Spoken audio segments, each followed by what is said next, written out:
오늘은 NFT를 어떻게 접근해야 되는지, 미술을 좀 전문적으로 나 이거 하고 싶어 하는데 요즘은 NFT를 빼놓고 미술을 한다 할 수 없잖아요. 그런 시대가 됐죠. 만약에 제가 제 자녀에 대해서 미술 공부를 시킨다 했을 때 기존의 시스템만을 따르는 게 아니라 NFT를 공부시키지 않으면 안 될 것 같아요, 솔직히 말해서. 사실 그런데 음, 약간 질문을 저는 이렇게 느껴져요. 우리 아들을 음, 가수로 데뷔시키려고 하는데 음, MBC에 나가야 되냐, KBS에 나가야 되냐 이런 질문으로 느껴져요. 그러니까 그게 음, 뭐냐면 어딘가의 작품을 발표를 하려면 음, 발표하기 이전에 무엇을 왜 해야 하는지, 그리고 어떤 식으로 해야 하는지에 대한 것이 먼저 정리가 되어야 되지 않을까. 요즘에 굉장히 많은 사람들이 언론에서도 그러고 뭐 이렇게 스마트폰으로 켜면 다 NFT, 뭐 메타버스, 블록체인 얘기잖아요. 그렇죠, 그렇죠. 거기에 이제 플러스 몇 억, 몇십억, 몇백억 이런 네. 단어가 붙으니까 음, 죄다 다 이걸 해야 할 것 같은 막 그 강박이 와요. 네. 그런데 사실 그렇기 때문에 이 시기를 놓치면 뭔가 내가 큰 돈을 얻을 기회를 잃을 것 같다는 생각도 들고, 물론 이미 오랜 시간 NFT가 나오기 전부터 준비가 되어 있고 차곡차곡 준비를 했던 분들의 창작물들이나 결과물들이 충분히 많이 있지만 음, 그에 비해서 그보다 훨씬 많은 수의 NFT 컨텐츠들이 지금 우수수수 쏟아지고 있거든요. 네. 그게 한국뿐만 아니라 전 세계적으로 다. 음, 그러면 그게 얼마나 많은 양이겠어요. 음, 그러면 그 안에서 음, 우리 오픈시라고 하는 그 세계 최대의 NFT 플랫폼이 있잖아요. 네. 그러니까 오픈시예요. 그러니까 열린 바다에 음, 정말 어마어마하게 많은 NFT 이미지와 동영상과 사운드 파일들이 다 들어가 있을 텐데 네. 그 중에서 나의 것이 보여지고 누군가에게 선택이 되려면 음, 그냥 올린다고 해서 내가 NFT를 할 수 있고 이거를 업로드했다고 해서 되는 문제가 아니라는 거죠, 본질은. 그게 진짜 본질이네요. 그러면 결국은 저는 이게 NFT이냐 아니냐의 문제도 아닌 것 같아요. 만약에 이제 음, 크리에이티브한 생각을 가지고 창작을 한다 해서 나오는 어떤 디지털의 결과물이라고 국한한다면 내가 이걸 왜 해야 하고, 그리고 남과는 어떻게 다른지를 스스로 설명할 수 있고, 그리고 또 그게 결과물로서 보여주게 되면 음, 자동적으로 이 일들이 해결이 될 거라는 생각이 들어요. 그래서 음, 누군가 부모 입장에서 혹은 이 일을 해보고 싶은 본인의 입장에서 이 영상을 본다면 저는 사실 인터넷에 보면요, 뭐 메타버스 포럼의 영상에도 분명히 있을 거고 다른 쪽에도 How to mint NFT 음, 영상 엄청 많아요. 네. 그러니까 어떻게 특정한 플랫폼에서 NFT를 민팅한다는 거는 주조한다는 음, 뜻이잖아요. 그러니까 토크나이즈 한다는 뜻이고 NFT화 한다는 건데 음, 그거를 이제 스텝 바이 스텝으로 하는 방법은 많이 나와요. 음, 근데 그거는 1시간이나 30분이면 충분히 해결이 되는 문제인데 음. 결국은 그게 아니라 그 전에 Are you ready냐는 거죠. Are you ready? 그게 진짜 그런데. 최근에 마크 주커버그가 회사명을 바꿨어요. 네. 메타라는 회사로 페이스북에서 상호를 바꿨죠. 그게 어떤 걸 의미했냐면 인스타그램, 페이스북, 뭐 트위터 이런 거 자기 사진을 올리는 거는 지금 너무 쉽잖아요. 네. 그렇게 쉽고 단순하게 기존의 인스타를 하는 것처럼 나의 컨텐츠를 올릴 수 있는데 그것이 거래된다는 거예요. 음, 그 말은 기존에 미술가, 예술가라고 한정되어 있는 직군에 있는 사람들이 그거를 전문적으로 트레이닝 받고 오랫동안 학습하고 갈고 닦은 컨텐츠들을 사고 팔던 시장이 이미 있었는데 음, 이제는 누구나 다 그게 가능한 시대가 온다는 이야기를 메타라는 회사를 소개하면서 그런 시대가 온 거거든요. 네. 그리고 그 이전에 이미 블록체인 기술을 가지고 많은 회사들이 그걸 하고 있는데 다만 일반인들이 단어는 알지만 어떻게 민팅하고 어떻게 하는 걸 몰랐기 때문에 진입장벽이 있었던 거지 이제는 훨씬 더 쉬워질 거라는 거예요. 음, 그러면 결국에는 똑같은 거예요. 어떤 인스타나 페이스북에 가면 어떤 계정은 음, 사람들이 많아요. 그리고 한마디만 던지면 막 댓글이 막 달리고 막 좋아요가 눌러지는데 또 어떤 분은 그 화면만 한 명 누르고 있고 그렇잖아요. 그렇죠. 그러니까 결국은 음. NFT가 중요한 단어가 아닌 거예요. 아, NFT가 아니라 결국 모든 부분에서 제가 보고 있는 지금 이 시점에서는 나를 어떻게 브랜딩화하고 그리고 내가 생각하고 있는 의미 있는 메시지를 시각적인 혹은 청각적인 방법으로 혹은 공감각적인 방법으로 사람들에게 전달할 것인가에 대한 전략이 가장 중요하다는 거죠.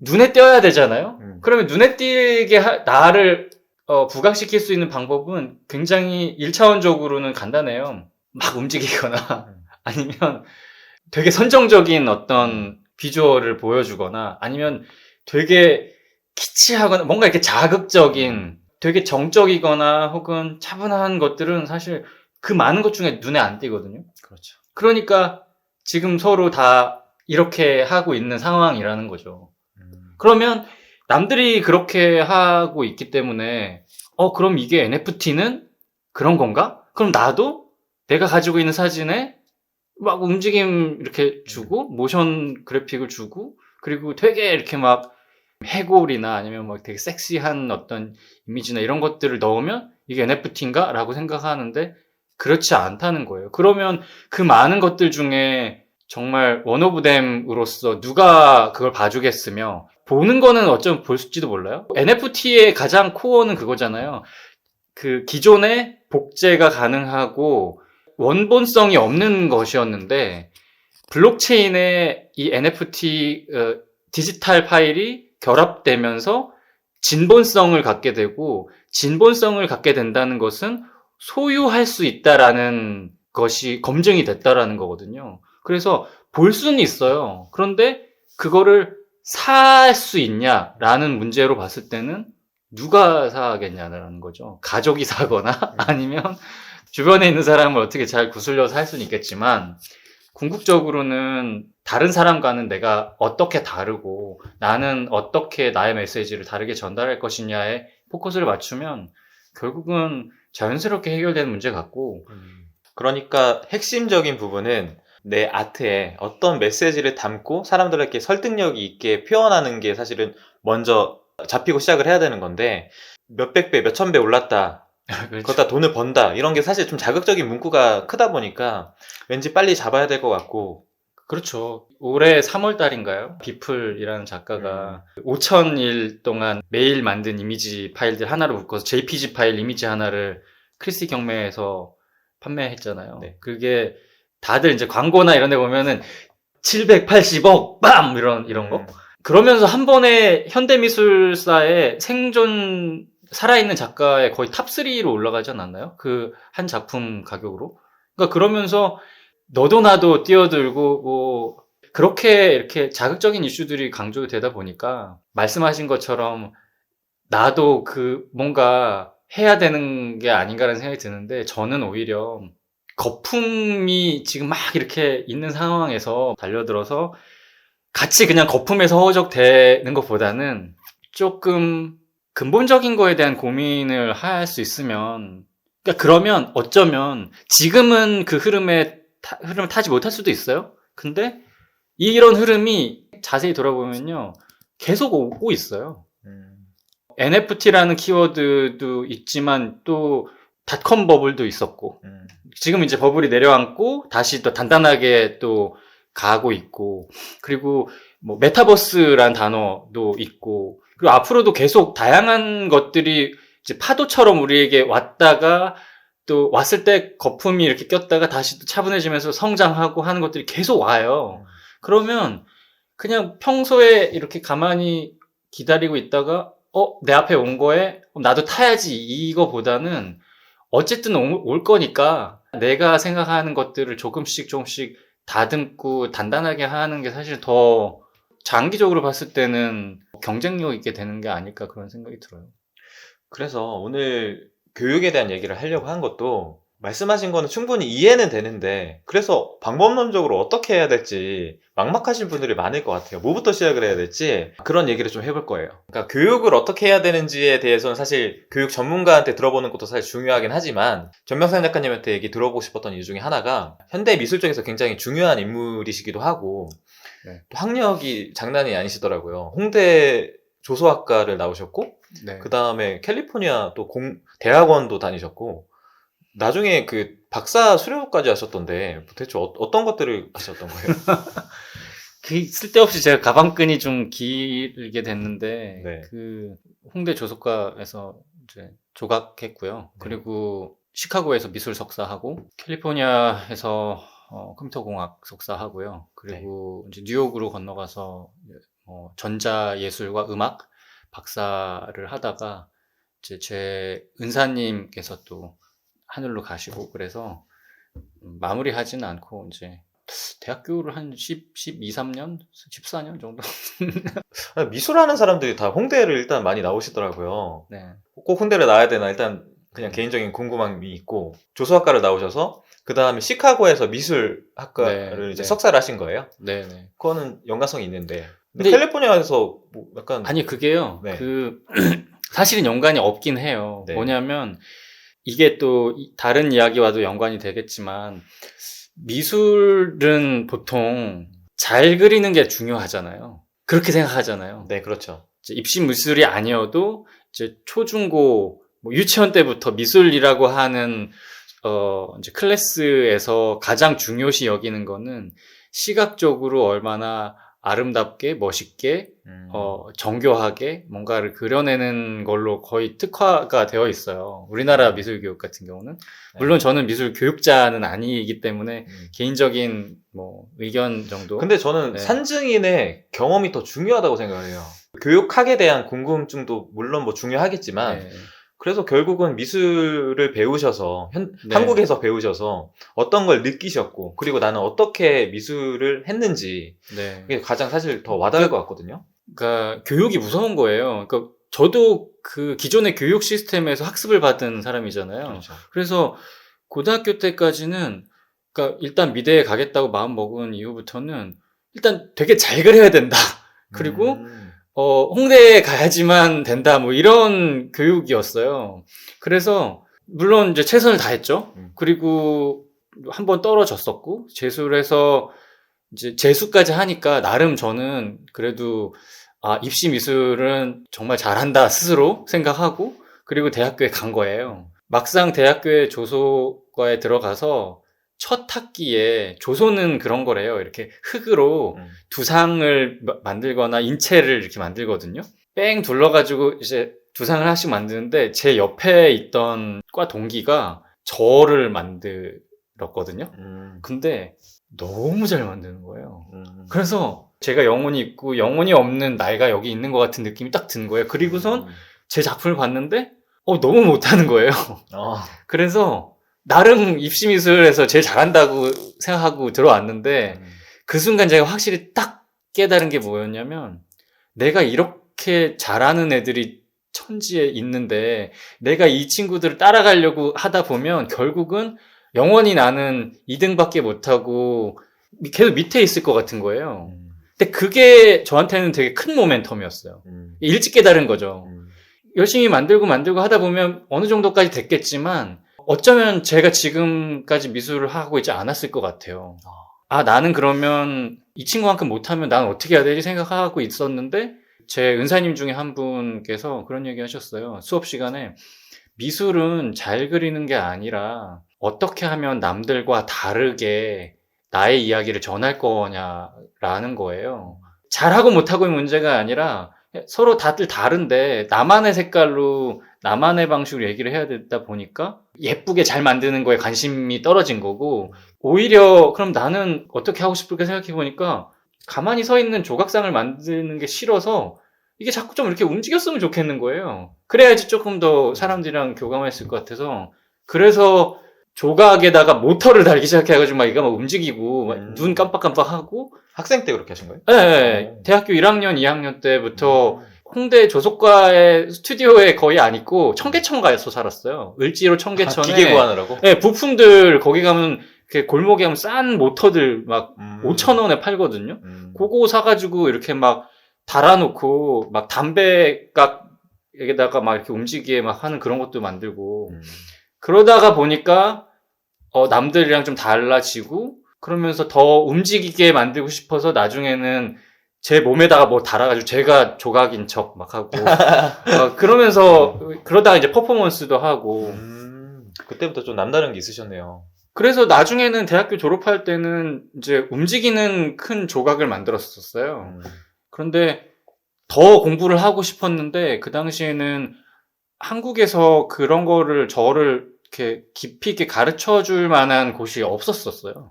입시 미술 형태가 대학교에도 사실 좀 젖어 있나요? 글쎄, 저 대학 졸업한 지 오래돼서 그 얘기 잘 모르겠지만 네. 뭐 많은 것들이 바뀌곤 있어요. 그렇지만 기본적인 교육 자체가 미술에 대한 전반적인 이해가 잘 그려야 되고 뭔가를 똑같이 재현하는 거에 관심이 있다 보니까 사실 근본적인 그 미술의 가치와 방향성하고는 다르죠. 그래서 외국에 그거를 가르쳐 줄 만한 곳을 찾아서 시카고에 간 거고, 시카고에서도 정통 미술 대학원이긴 했지만 과가 아트 앤 테크놀로지 스터디스였었어요. 그래서 미술학과가 아트 앤 테크놀로지였네요. 네, 그렇죠. 그래서 저 시카고에서는 미술 대학원 안에 그 아트 앤 테크놀로지를 공부를 했던 거고 거기에서 이제 조금씩 하다 보니까 조금 더 전문적인 기술이 필요해서 작품을 만들고자 하는 작품이 있었는데 그걸 만들려면 공대에 가야 된다고 하더라고요. 그래서 그렇게 이어졌구나. 그래서 어쩔 수 없이 수학의 정석을 다시 보고 캘리포니아에서 컴퓨터 사이언스를 했던 거고요. 그래서 그러면서 계속 이제 결국은 제가 하고 싶은 것들을 만들기 위해서 필요한 기술과 수단을 찾기 위해서 학교를 계속 다녔던 거예요. 그러면서 작업 활동을 했던 거고 결국은 학위가 저한테는 중요한 건 아니고 그 과정에서 경험하고 축적된 그런 것들이 지금의 제 작업의 결과물들로 나오는 거죠. 제가 이 교육과 그래서 NFT 혹은 아티스트로서 어떻게 이 길을 걸어야 될지 전병상 작가님한테 여쭤보고 싶었던 이유 중에 하나가 제가 요즘에 보니까 그 3D 스캐너라는 이런 게 있어요. 3D 스캐너로 네. 쭉 이렇게 살펴보면 네. 3D 프린터로 싹 그 완벽하게 그 재현이 되는 거예요. 그렇죠. 네. 내가 실력이 없어도 그 조소 뭐 몰라도 돼. 그냥 기술력이면 다 되는데 그러면은 그 잘 그리고 잘 만드는 그 기준이 사실은 테크로 다 해결이 되잖아요. 그렇죠. 그러니까 저는 그걸 또 다 해보신 전병산 작가님이 이 질문에 너무 적격이라고 생각이 들었어요. 기술은 나날이 발전할 거고 그 비슷하다라는 느낌은 나날이 기술이 알아서 해결해 줄 건데 그럼 여기에 남아있는 인간의 능력이 창의력이잖아요. 어떻게 보면. 네, 그렇죠. 그랬을 때 어떻게 접근을 하는 게 맞을지 그래서 난 테크를 공부시켜야 되나 아니면은 아트 그래 선 하나 그리는 거 이것도 사실 기본적으로 매우 중요한 거긴 한데 이게 단순히 뭐 부정적으로만 볼 수는 없잖아요. 그래서 그럼요. 어떤 아티스트가 되게 만들어야 될까? 3D 스캐너 얘기하셨는데 사실 3D 스캐너 이전에는 뭐였냐면요. 사진기이고요. 그 캠코더예요. 화가가 그림 엄청 막 그리다가 어느 순간 사진 툭 나오니까 사진이 더 똑같은데 하면서 굳이 이걸 내가 해야 되나 이렇게 역사가 계속 발전되고 있잖아요. 그러니까 기술은 계속 나와요. 기술은 계속 나오고 그렇다고 해서 기술을 앞으로 계속 나오니까 나는 기술을 멀리할 게 이건 아닌 것 같고요. 최소한 표현을 할 수는 있어야 되잖아요. 그러려면 세상에 있는 기술들을 이렇게 맛볼 필요는 있다고 생각해요. 맛보고 경험하고 이걸 가지고 내가 뭘 할 수 있는지는 알 수 있으면 제일 좋죠. 그런데 다만 기술이 전부인 양 생각하면 안 되는 거죠. 새로운 기술이 나오면요. 1차적으로는 신기해요. 그렇기 때문에 그 기술을 최대한 빨리 채용해서 그걸 먼저 보여주고 신기하다라는 메시지로 사람들에게 어필을 받을 수도 있지만 그거는 이제 한두 번이고 여러 사람들이 다 쓰기 시작하면은 이거 이 사람 거랑 이 사람 똑같은데 이렇게 되거든요. 그렇기 때문에 도구의 노예가 돼서는 안 되는 거죠. 그러면요, 작가님 말씀하시는 거에서 대략적인 감은 오는데요. 아무래도 작가님이 어떻게 하셨다라고 하는 걸 예로 들어주시면은 제가 좀 더 이해를 잘할 수 있을 것 같거든요. 작가님 어떤 시도를 하셨어요? 그러니까 제가 정답은 아니에요, 그렇죠? 그리고 저는 하나의 예제죠. 네, 그렇죠. 저는 진짜 무수히 많은 전 세계의 예술가도 있고 창작자들이 있는데 그 중에 그저 한 명의 작가일 라고 뿐이고요. 하기에는 사실 네. 근데 기존에 뭐 알랭드 보통이랑 뭐 전시도 하셨고 국제 전시도 엄청 많이 하셨고 람보르기니랑도 같이 하셨잖아요. 어떤 세계적 인정을 받으신 작가분이라서 사실 그냥 뭐 겸손으로 이렇게 하시기에는 저희가 이렇게 한번 짚고 넘어가고요. 그 창작자의 가장 큰 키워드는 다름인 것 같아요. 다름. 남다름? 그렇죠. 근데 그 남다름이라는 게 특출남과는 또 달라요. 특출남은 이렇게 수직 구조로 보는 거고요. 잘하고 못하고 문제인데 이제 남다름은 내가 웨타포님과 다른 것처럼 그러니까 나만의 색깔을 가지느냐의 문제인 것 같고 그게 쉽게 얘기하면요. 예능 우리 프로그램 보잖아요. 네. 예능에서 가장 중요한 게 뭐냐면요. 캐릭터거든요. 아, 미술이나 예술 쪽에서도 그게 똑같이 먹혀요. 저는 이미 사실적으로 조각을 하는 거에 이게 내 길이 아니라고 애진하게 생각을 했잖아요. 네.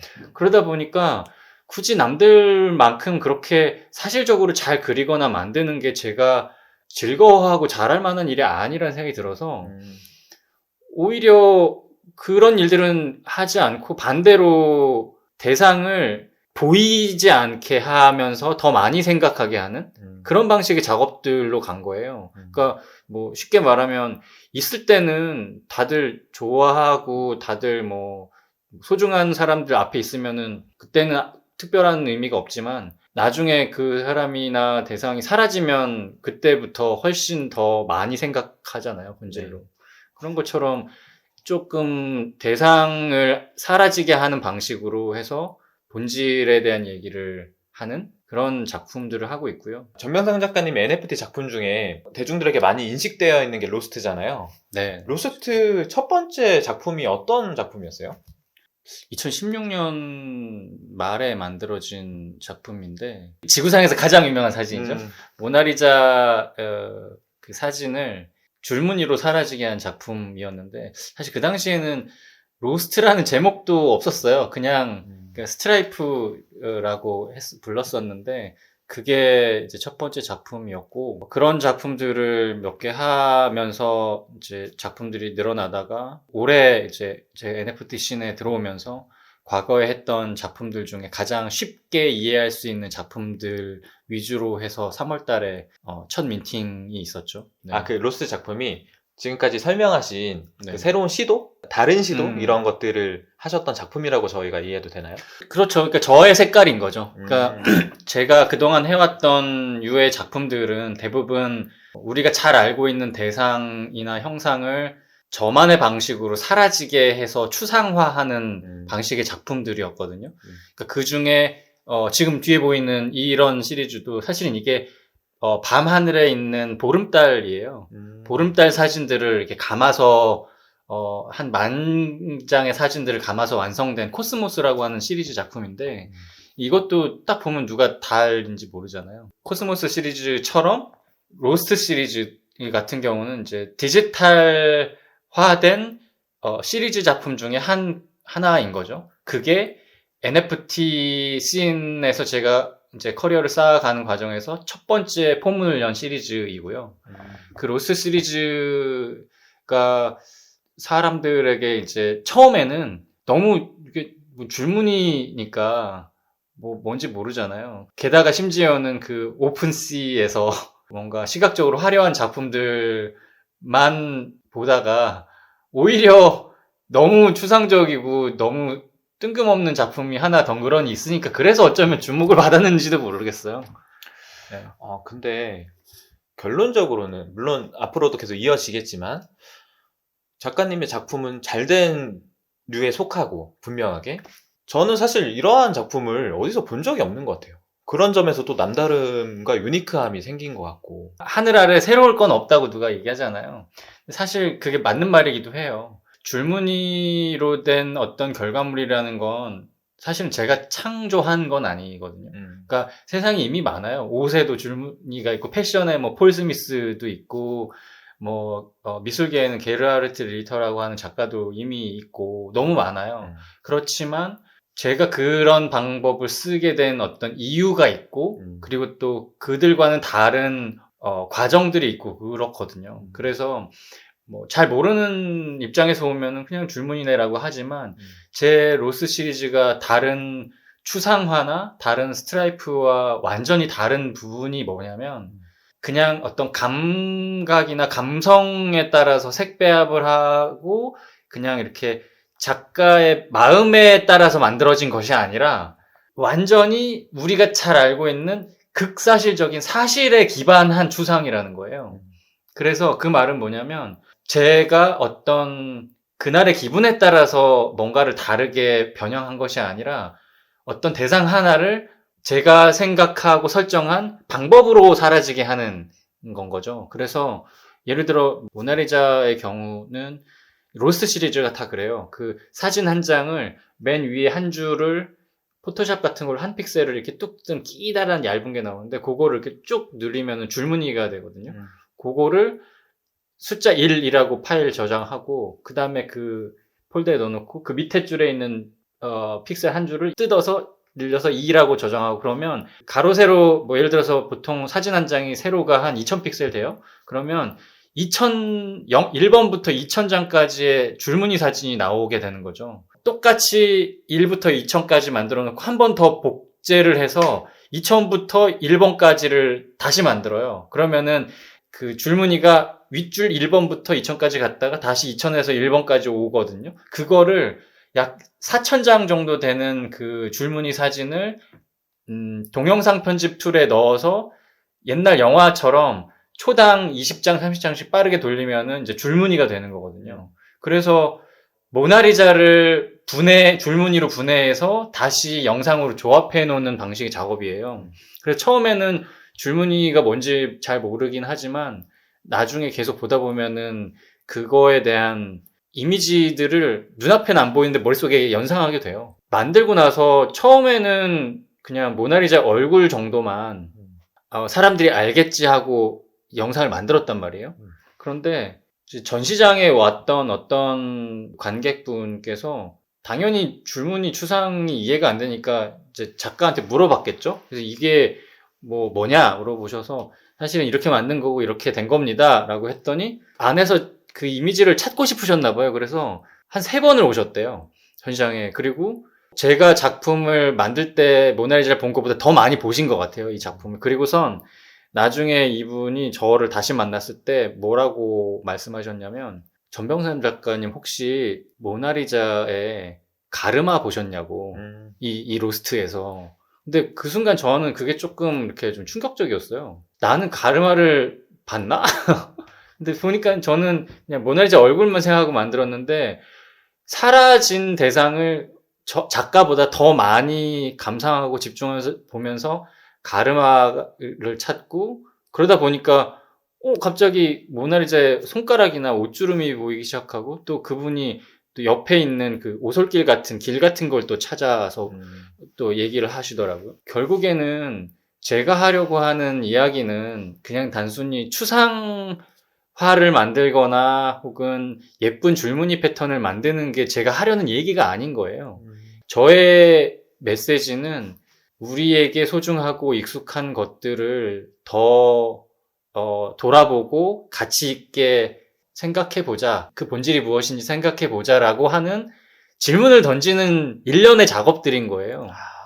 그 작업에 제 메시지를 생각하지 않거나 그게 중요하지 않으면 사실은 폴 스미스의 줄무늬와 전병삼의 로스트의 줄무늬는 같은 거가 되는 거죠.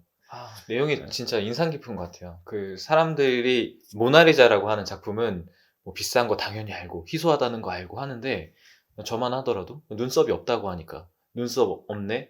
약간 미소를 짓고 그렇죠. 있네? 이 정도 수준으로만 보지 색이 어떻고 모나리자의 머리 색깔이 어떻고 그렇죠. 뭐 이마 가르마나 사실 그렇게 자세히 안 보고 그냥 쓱 지나가긴 하는 것 같아요. 그게 대부분의 지금 시대에 미술을 경험하는 사람들의 모습이에요.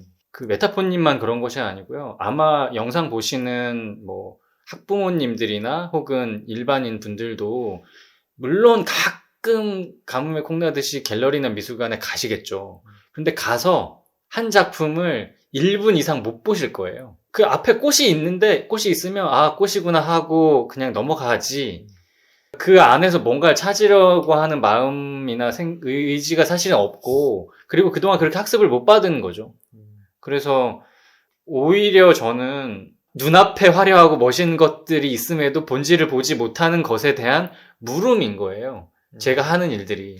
그래서 오래 보게 하기 위한 전략으로 다른 분들이 하지 않는 저만의 이제 미술 기법을 만들려고 했던 거죠. 결과적으로는 사라지게 하는 것이고, 그리고 그 방법은 사진을 한 픽셀씩 한 줄씩 난도질을 해서 재구성하는 방식으로 이제 로스트라고 한 시리즈가 나온 것처럼 그런 방식의 각자의 방법들을 찾아 나가다 보면 그게 꼭 누구와 비슷한 방식의 어떤 기법이라 할지라도 나만의 이야기가 있고 메시지가 있기 때문에 충분히 경쟁력이 있다고 생각하거든요. 나는 누구이고 나는 남들과 어떻게 다른지를 끊임없이 주변에서 찾다 보면은 어떤 생각에 도달하지 않을까 그런 생각이 드네요. 우리가 미술이라고 하는 걸 바라볼 때 이쁘게 선이 그려져 있고 뭐 그냥 말 그대로 눈에 확 띄는 거 이런 게 미술이라고 생각을 하고 또 잘 그린 미술을 그렇게 바라보고 있는데요. 현대 미술사에서 마르셀 디샹이라고 하는 인물이 어떤 소변기를 전시를 했잖아요. 네.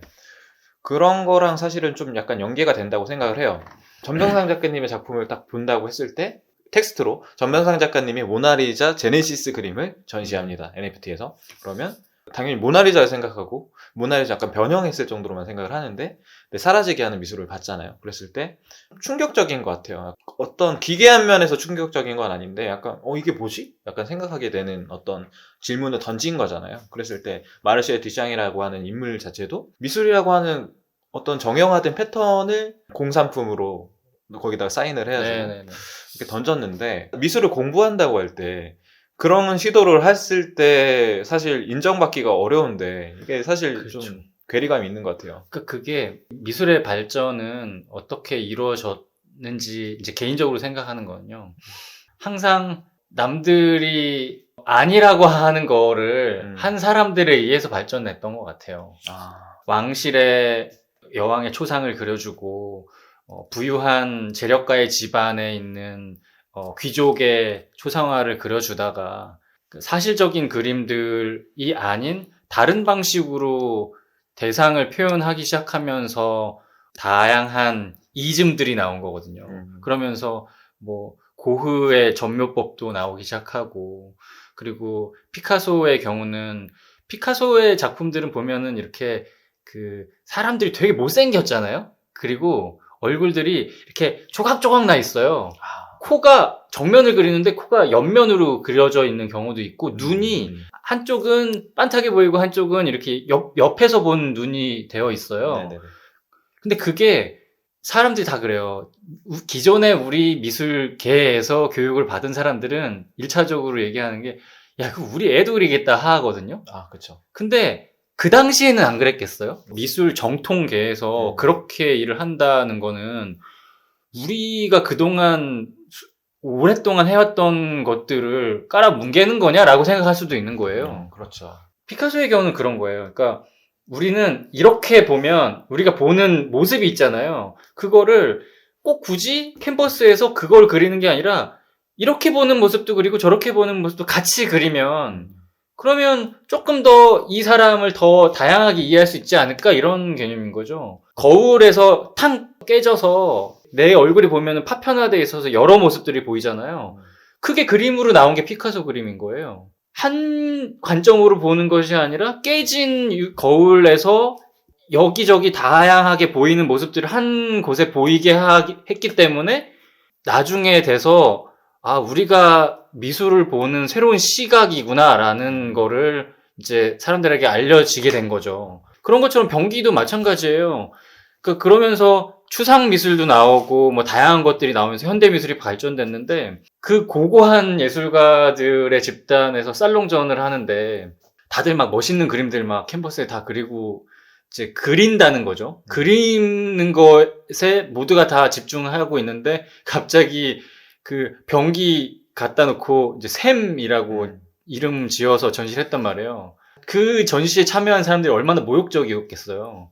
그래서 갖다 치워라. 네, 전시 기간에 일부러 빼놓고 그러면서 그 작품이라고 부르지도 않았을 거예요. 뭐라고 했겠죠. 그런 일이 있고 난 이후에 어떤 개념이 나왔냐면 레디메이드라는 개념이 나왔어요. 그러니까 오브제라는 건데 그림을 그리고 만드는 것만이 미술이 아니라 일상적으로 우리가 이미 만들어져 있는 물건도 오브제라고 하는 것도 미술의 일부가 될 수 있다는 개념이 생겨난 거예요. 그러면서 변기가 나오면서 샘이 되고 자전거 바퀴가 나오면서 뭐 다른 의미가 나오고 그러면서 미술의 개념이 점점 확장된 거거든요. 그래서 뭐 피카소가 나왔던 변곡점이 있었고 뒷장에 변기가 나왔던 변곡점이 있는 것처럼 사실 지금도 NFT라고 하는 변곡점이 인 거예요. 그래서 이 NFT가 나온 변곡점에서는 미술은 작가가 하는 것만이 미술이 아니야라는 거를 공식화한 것 같아요. 그 말은 작가라고 하는 이제 커리어를 가지고 소수의 집단들이 창작을 해서 그걸 유통했었잖아요. 어린아이가 그린 그림을 일반인이 그린 그림을 사기 어려웠었잖아요. 근데 이제는 내가 스마트폰으로 찍은 사진이 혹은 아이패드에서 이렇게 그린 것들이 지금 블록체인과 만나서 실제로 가상화폐로 현금으로 카드로 거래되고 있잖아요. 그러니까 그런 시대가 온 건 거죠. 그렇기 때문에 이게 굉장히 특별한 거. 그리고 또 우리가 잘 알고 있는 모 작가 같은 경우도 기존의 미술 씬에 있지 않았지만 정말 그리는 기술이 특출나고 재능이 있고 본인이 전달하고자 하는 메시지가 명확하기 때문에 이 씬에 입성하자마자 또 확 잘 되는 케이스도 있는 것처럼 결국은 다시 본질인 것 같아요. 말씀하시는 걸로 좀 제가 들었을 때 좀 정리하자면 결국은 다양한 케이스가 있었는데요. 그 안에 약간 좀 공통점이 남다른 이야기를 했다. 제가 쇼미더머니라는 그 오디션 프로그램을 간간히 볼 때 그 심사위원 이런 말을 간간히 해요. 저기요, 본인 얘기를 하세요. 라는 얘기를 많이 하거든요. 막 그 래퍼가 막 헤이러들 나 미워하는 사람들 하는데 막상 본인을 관심도 없어. 미워하지 않아. 근데 뭐 돈 얘기하고 그런 얘기를 했을 때 당신의 얘기를 하세요. 이런 식으로 얘기하는데 예술로 다시 돌아가자면 본인의 얘기를 하고 본인의 어떤 얘기를 본인의 주관에 맞게 설명을 하는 게 어떻게 보면 예술의 접근 방법일까요? 그 되게 중요한 부분 짚어주셨는데요. 본인의 얘기를 하는 게 중심인데 그러려면 뭐가 필요하냐면 나의 삶이 재밌어야 돼요. 결국은 경험인 거거든요. 남들과 똑같은 밥을 먹고 똑같은 곳에서 똑같은 경험을 하고 똑같이 살잖아요. 그러면 그게 인풋이 되어서 나의 결과가 다 똑같이 나와요. 똑같은 옷을 입을 테고 똑같은 프로를 보고 똑같은 사람들과 똑같은 미감과 똑같은 생각을 가지고 살다 보면 결국은 나도 그렇게 변하거든요. 내가 본 것처럼 똑같이 옷을 입고 똑같이 살아갈 거예요. 그러면 막상 내가 무언가 특별한 거를 하려고 해도 내 건 줄 알았지만 결국은 막상 결과물을 꺼내보면 옆에 있는 사람 거랑 같게 되거든요. 결론적으로 제가 이야기하고 싶은 것은 남들과는 다른 경험들을 하기 위해서 일상의 시간들을 채워나가는 거라고 생각하거든요. 그 시간들 매우 중요하고 그게 내 작품에도 또 연관이 되는군요. 당연하죠. 내가 읽는 것과 내가 보는 책과 내가 보는 TV와 내가 가는 곳이 다른 사람과 조금이라도 다르면 그리고 같다 하더라도 그 안에서 조금씩 다른 것들을 찾기 위해서 자꾸 안테나를 세우고 집중하다 보면은 결국은 달라져요. 그래서 그 달라지기 시작하는 게 첫 번째이고요. 그리고 그 달라지기 시작하다 보면 어느 순간 할 얘기가 생겨요. 그쵸. 네. 그리고 달라지기 시작하잖아요. 그러면 약간의 공포감이 생겨요. 왜냐하면 남들 다 몇 년 전에 그 패딩 똑같은 거 입고 다녔잖아요. 맞아요. 스탠다드 해야 되는데. 네, 근데 거기에서 맞아. 내가 특히나 한국 사회에서는 더더욱 네. 그거와 다른 길을 가면 약간 소외되는 것 같고 나만 외톨이인 것 같고 또 무시하기도 하고 그러거든요. 근데 그 순간을 견디면 돼요. 그러니까 그 순간에 약간 나는 나야라고 이렇게 좀 쿨하게 딱 한 발 탁 가고 나잖아요. 그러면 그때부터는 쉬워져요. 그때부터는 자유를 찾는군요. 네, 그리고 그러다 보면은 내가 약간 다들 똑같은 상황 속에서 한 발 뒤로 물러나면서 이들을 조금 이렇게 객관적으로 보게 되는 시야가 생겨요. 그러면 그 커뮤니티를 조금 더 다른 관점으로 보면서 할 얘기들이 생기거든요. 그럴 때 나의 얘기가 나오고 나의 방식이 나오는 것 같아요. 그러다 보면 자연스럽게 이것을 어떻게 보여줘야 될까라고 목마름이 생기거든요. 그럴 때 기술이 필요한 거예요. 그러니까 기술 다 배워놓고 이제 이걸 가지고 뭐 하지라고 하면은 이미 이게 일단 순서가 바뀐 거고요. 뭔지 알겠다. 네. 드디어. 네. 드디어 깨달음을 얻었어요. 네.